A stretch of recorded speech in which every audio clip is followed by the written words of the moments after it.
Good morning, नमस्कार, welcome to Himalayan G classes coaching YouTube channel. तो आज हम पढ़ेंगे आयु पर आधारित प्रश्न। तो पहला प्रश्न आपके पास है, ए तथा बी की वर्तमान आयु का अनुपात 4:5 है। आगे लिखा है 5 वर्ष बाद यह अनुपात क्रमशः 5:6 हो जाएगा। तो ए की वर्तमान आयु कितनी है? तो दोस्तों देखो, हम इसको एक ट्रिक के थ्रू करेंगे। तो सबसे पहले हम क्या करेंगे, जहां पर अनुपात है, अनुपात के नीचे अनुपात लिखेंगे। फर्स्ट अनुपात मेरे पास ये है, देखो पहला लिखा है 4:5, ठीक है, और दूसरा है आपके पास 5:6। हम सिंपली क्या करेंगे, इन अनुपातों का आपस में क्या करेंगे, डिफरेंस ले लेंगे। तो ले लो, देखो 6 में से 5 गए 1 और 5 में से 4 गए 1। अनुपात बिल्कुल नीचे सेम आ गया। अब हम क्या करेंगे, कोई भी कांस्टेंट a से लेकर z तक इस अनुपात के साथ मल्टीप्लाई कर देंगे। मैं अपनी तरफ से x कर लेता हूं, तो 1 मल्टीप्लाइड x हो जाएगा x, और इक्वल टू हम क्या करेंगे कि टाइम कितना दिया है क्वेश्चन में, हमारे पास टाइम कितना दिया है, 5 वर्ष। कितना दिया है टाइम, 5 वर्ष दिया है। तो हम क्या करेंगे, x हमारा किसके बराबर हो जाएगा, 5 वर्ष के बाद बराबर हो जाएगा। अब इस x को क्या करेंगे, अपना जो वर्तमान वाला अनुपात है उसके साथ मल्टीप्लाई कर देंगे। वर्तमान वाला अनुपात है हमारे पास 4:5 इसमें, तो इसमें कर देंगे। देखो मुझे पूछा किसका है, पहले तो दोनों के साथ पहले मल्टीप्लाई कर लेते हैं। तो 4 × 5 20 हो जाएगा, और 5 × 5 कितना हो जाएगा आपके पास, 25 हो जाएगा। ये आ गया, ठीक है। अब पूछा है कि a की वर्तमान आयु कितनी है। a कौन है, a ये है मेरा, ये मेरा b है। तो a की वर्तमान आयु कितनी आ गई, 20 वर्ष। तो दोस्तों इस आसान वाले तरीके से हम क्या करेंगे, इस तरह के क्वेश्चन को। तो दूसरा क्वेश्चन हमारे पास है गाइस, मीरा तथा प्रिया की वर्तमान आयु का अनुपात क्रमशः 3:4 है। 10 वर्ष पूर्व इनकी आयु का अनुपात 4:7 हो जाएगा। 5 वर्ष बाद मीरा की आयु कितनी होगी? तो यहाँ क्या करना, हम यहाँ पर क्या करेंगे, पहले वर्तमान आयु निकालेंगे, उसके बाद क्या करेंगे, उसमें 5 वर्ष जोड़ देंगे। तो वही वाला काम करेंगे, अनुपात के नीचे अनुपात। तो पहला है मेरे पास 3:4, दूसरा है हमारे पास 4:7। वही वाला काम करेंगे, क्या करेंगे, पहले डिफरेंस ले लेंगे। तो यहां पर आपके पास 3 आ गया, इधर 1 आ रहा है। तो गाइस देखो, हमारे पास डिफरेंस सेम नहीं आ रहा। अगर डिफरेंस सेम नहीं आता है तो हम क्या कर देते हैं, अपने अनुपात का डिफरेंस ले लेते हैं। किसका करेंगे, अपने अनुपात का। ऊपर वाले अनुपात का डिफरेंस नीचे वाले के साथ गुणा करेंगे, और नीचे वाले का ऊपर वाले के साथ गुणा कर देंगे। ऊपर वाले अनुपात का जो आपके पास अंतर है वो 1 है, और नीचे वाले अनुपात का 3। तो नया वाला अनुपात बन जाएगा 3 3 9 हो जाएगा, और 3 4 12। तो नीचे वाला क्या रहेगा, सेम रहेगा। तो वो बन गया 4:7।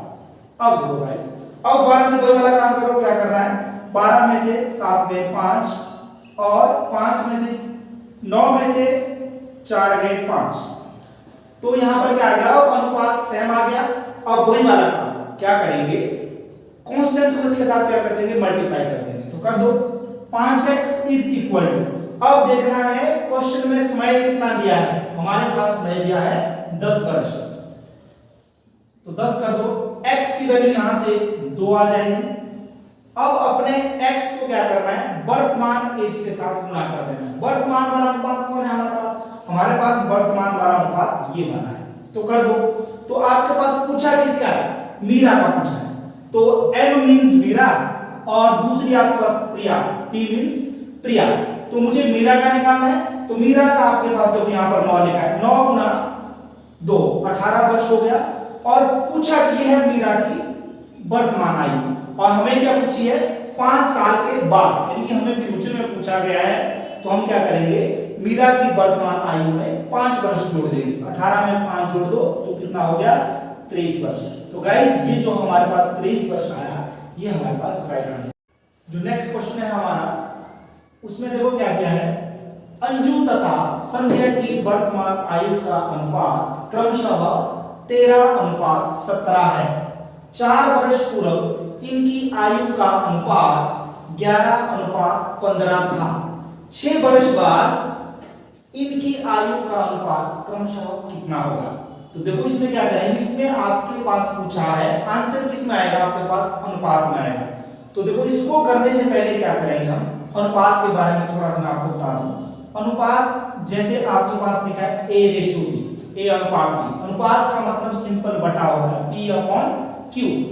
अनुपात में क्या होगा, हम चीजों को किस में लिखेंगे? P/Q की फॉर्म में लिखेंगे। बाकी हमारा क्वेश्चन बिल्कुल सेम रहेगा। तो पहले काम क्या करेंगे, अनुपात के नीचे अनुपात लिख देंगे। लिख दो, पहला अनुपात है 13:17 और दूसरा कितना आपके पास 11:15। 11:15 माइनस करेंगे कितना है, यहां पर देखो 17 में से 15 गए 2 और 13 में से 11 गए 2। हमारे पास क्या है, रेशियो सेम आ रहा है।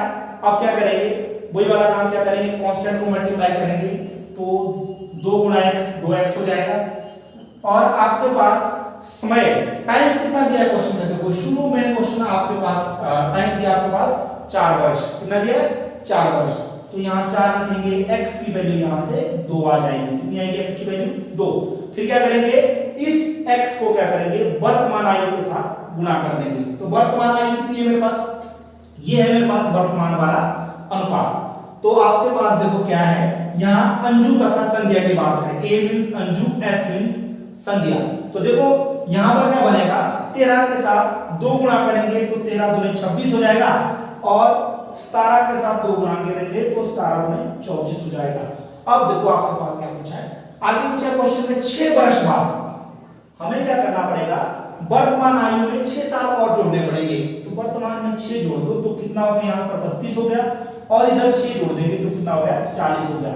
और सातवें क्वेश्चन में क्या पूछा है, अनुपात में बताना है आंसर। किसमें बताना है? अनुपात में। तो हम करेंगे, देखो ये आ गया, एक मेरे पास 32 साल का है और दूसरा आपके पास 40 साल का है। अभी बताया मैंने, अनुपात मींस बटा, कर दो बटा, तो ये हुआ 32/40। तो 8 चौके 32, 8 पंजे 40। तो दोस्तों आंसर आ जाएगा 4:5। आगे वाला जो प्रश्न है हमारे पास वो है, एक व्यक्ति तथा उसकी पुत्री की औसत आयु 34 वर्ष है। आगे लिखा है 4 वर्ष के बाद इनकी आयु का अनुपात क्रमशः 14:5 होगा। यानी कि फ्यूचर की बात कर रहा है। पुत्री की वर्तमान आयु कितनी है? तो गाइस देखो इसमें क्या है, इस प्रश्न में क्या है, आपके पास औसत की बात कर रहा है। तो यहां पर सबसे पहले हम क्या देखेंगे कि नंबर ऑफ पर्सन कितने हैं। एक व्यक्ति है और उसकी बेटी है, तो 1 + 1 2 हो गया, इसका मतलब नंबर ऑफ पर्सन 2 है। तो मैं क्या करूंगा, 2 के साथ क्या कर दूंगा, अपने औसत को मल्टीप्लाई कर दूंगा। औसत कितना दिया है? 34। तो ये आया मेरे पास 68 हो गया। और देखो प्रश्न में क्या दिया है, 4 वर्ष बाद। जब लिखा होगा फ्यूचर की बात करेगा तब हम क्या करेंगे, अपने अनुपात में से माइनस करेंगे। अगर किसी प्रश्न में क्या लिखा होगा, उसमें लिखा होगा पूर्व की बात की होगी, तो वहां पर क्या करेंगे, उसको ऐड करेंगे। इस प्रश्न में क्या किया है, फ्यूचर के बारे में बोला, बाद की बात कर रहा है वो, तो हम क्या करेंगे, इस 4 को अपने अनुपात में से माइनस कर देंगे। तो दूसरी चीज, अनुपात कभी भी कंप्लीट नहीं होता, वो अनकंप्लीट होता है। तो उसके साथ कोई कांस्टेंट लगा देंगे। तो मेरे पास देखो क्या दिया है, पहली वाली चीज देखो, अनुपात में दिया आपके पास 14:5। क्या दिया है? 14:5। तो मैं क्या कर दूंगा, देखो 14 के साथ x लगा दो। ठीक है, x लगा दे। मैंने क्या बोला, 4 वर्ष माइनस करने पड़ेंगे, तो कर दो 4 वर्ष माइनस कर दो। और यहां पर देखो दोनों को जोड़ के कितना आ रहा है, 68 आ रहा है। तो जोड़ दो, आगे वाला अनुपात है 5, तो 5 में भी x आया, मल्टीप्लाई करके साथ में 4 को माइनस करो, पहली तरफ आपके पास 68 आ रहा है। सॉल्व करेंगे इसको, तो ये देखो 14x - 4 जमा 5x plus minus minus 4 which is equal to 68। जिनके साथ x लगा है उनको एक तरफ कर दो और विदाउट x वाले पहले तरफ कर देंगे। तो हमारे पास देखो कितना आएगा, 19x इज इक्वल टू 68 और ये माइनस माइनस पहले तरफ जाके प्लस हो जाएगा। तो 19x इज इक्वल टू ये हो जाएगा 76। तो x की वैल्यू यहां से 19 चौके 76 4 आ जाएगी। इस 4 को कहां पर डाल देना, x में डाल दो। कहां पर? इधर डाल दो पहले। 14 × 4 हो जाएंगे आपके पास 56। 56 में से क्या कर देंगे हम 4 को माइनस कर दो। ये आपके पास पिता की एज है और ये पुत्री की है, तो पिता की एज कितनी हो जाएगी 56 में से 4 माइनस कर दो 52। और जो बेटी है, बेटी में इधर डालो x की वैल्यू, x की वैल्यू 4 है, 4 गुना 5 20 हो जाएगा। 20 में से क्या कर दो आप 4 माइनस कर दो, तो आपके पास आंसर आ जाएगा 16 वर्ष। तो गाइस जो 16 वर्ष है वो हमारा क्या रहेगा आंसर रहेगा।